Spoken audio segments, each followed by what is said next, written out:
जय श्री राम दर्शकों, जय गौ माता, जय श्री बालाजी महाराज की जय हो।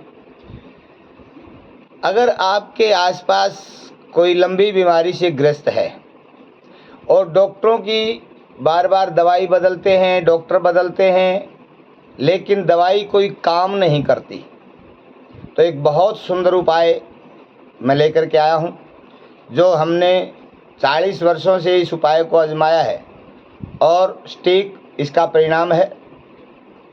बहुत साधारण सा उपाय है, आप इसे करें और बीमारी से छुटकारा पाएं। क्या करना है? एक मिट्टी का भोलुआ लेना है। मिट्टी का छोटा सा जो मटका होता है, मिट्टी का वो भोलुआ लेना है, कोरा नया। और उसमें ये देखो कि कितना अनाज आ जाए। जैसे मान लो उसमें 30 ग्राम आता है, 50 ग्राम आता है, 60 ग्राम आता है। मान लो 60 ग्राम अनाज उसमें आता है, यानी कि 3 मुट्ठी आ गई। तो आपने 3 प्रकार के अनाज लेने हैं बराबर बराबर। एक उड़द लेना है, एक मूंग लेना है, एक मसूर लेना है। लेकिन सावधान रहे, इनका एक भी दाना टूटा हुआ ना हो, साबुत दाने हों। सबसे पहले उड़द को डालना है और तीनों समभाग में हों, बराबर बराबर, कम ज़्यादा ना हो। तो सबसे पहले उड़द डालो, बीच में मूंग डालो और फिर मसूर डालो। अब वो भोलुआ, वो मटका जो है भर गया, उसके ऊपर केले का पत्ता रख करके उसे ढक दो।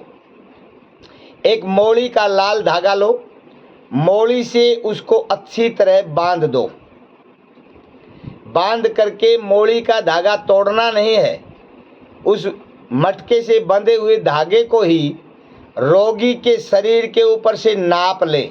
एडी से चोटी तक, नख से सिख तक धागा नाप ले और पूरा नाप करके फिर तोड़ ले। ये करना कब है? ये शुक्रवार की रात को करना है और रोगी के ऊपर से 7 बार मार करके ऊपर से, और रोगी के सिरहाने सिर की तरफ रख दो उसको आराम से। सुबह शनिवार की प्रातःकालीन जो है ब्रह्म मुहूर्त में, प्रातः 4 बजे उसको उठ करके और उस भोलुए को उठाओ आराम से। ध्यान रहे ये धागा जो है ये उलझने न पाए। आराम से उसको अपने हाथ पर रखो और किसी तालाब पर जाओ। तालाब पर जाकर के उस भोलुए को आराम से जल में छोड़ दो, बिल्कुल आराम से, कोई हलचल, कोई आहट ना हो। बिल्कुल धीरे से तालाब में छोड़ दो और धीरे से वो धागा पकड़े रखो। धीरे धीरे धीरे धीरे धागा, इतनी सावधानी रखनी है कि धागा उलझने न पाए, धागे में कोई गांठ ना लगे। अगर गांठ लगी तो बात नहीं बनेगी, कोई झटका आहट हुई तो बात नहीं बनेगी। ये बिल्कुल सावधानी पूर्वक करना है। और जैसे ही आपने वो धागा पकड़ा, भोलुआ नीचे लटक रहा है, धीरे धीरे धीरे धीरे जो है पानी में छोड़ना है। जैसे कोई तालाब है, तालाब के पास बुर्जियाँ होती हैं, बुर्जी होती हैं जहाँ सीढ़ियाँ होती हैं, तो सीढ़ियों के दाएं बाएं बुर्जी होती है। बुर्जियों के ऊपर आप आराम से बैठ करके और धागा पकड़ करके धीरे धीरे भोलुए को नीचे जल की तरफ छोड़ें। जैसे हम कुएं में बाल्टी छोड़ते हैं, कुएं में पानी भरते समय जैसे बाल्टी को छोड़ते हैं, उसी प्रकार उस भोलुए को नीचे पास दें और बिल्कुल धीरे से जल में वो प्रवेश करे और धीरे धीरे धीरे धीरे जो है वो धागा हमने पूरा धीरे धीरे छोड़ देना है। इस प्रकार से अगर आप करेंगे तो आप देखेंगे कि धीरे धीरे कितनी भी लंबी बीमारी हो, धीरे धीरे वो ठीक होना शुरू हो जाएगी। इस प्रकार से आपने ये उपाय 7 शुक्रवार तक करना है। 7 शुक्रवार की रात्रि में इसी प्रकार से कोई कोरा नया, कोई भोलुआ छोटा मटका लेके आना है, मिट्टी का बर्तन, मिट्टी का पात्र जो होता है, और उसमें जितना भी आए, चाहे छोटा हो, चाहे मानो 30 ग्राम भी आता हो तो 10-10 ग्राम डाल दें, लेकिन समभाग हों। और विधि कैसे है?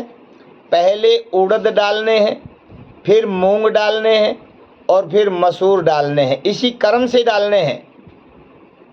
और फिर उसको केले के पत्ते से ढक देना है, मोड़ी से बांधना है, मोड़ी को बंधे बंधाए रोगी के ऊपर से पूरा नापना है, और फिर रोगी के ऊपर से 7 बार उसको मारना है शुक्रवार की सायंकालीन।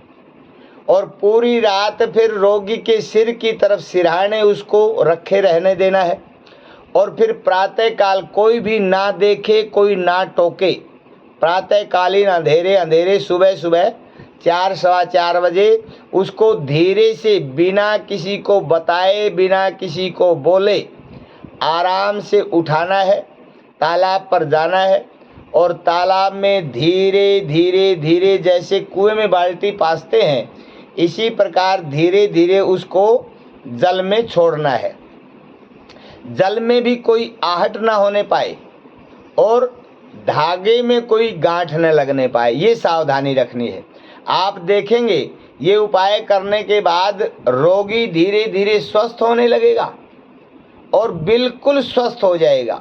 आप यकीन मानिए, चमत्कारी उपाय है और चमत्कार होगा। आप इस उपाय को करें बिल्कुल। अगर आपकी समझ में ना आया हो तो आप हमारे से पुनः पूछ लें या दोबारा वीडियो को सुने।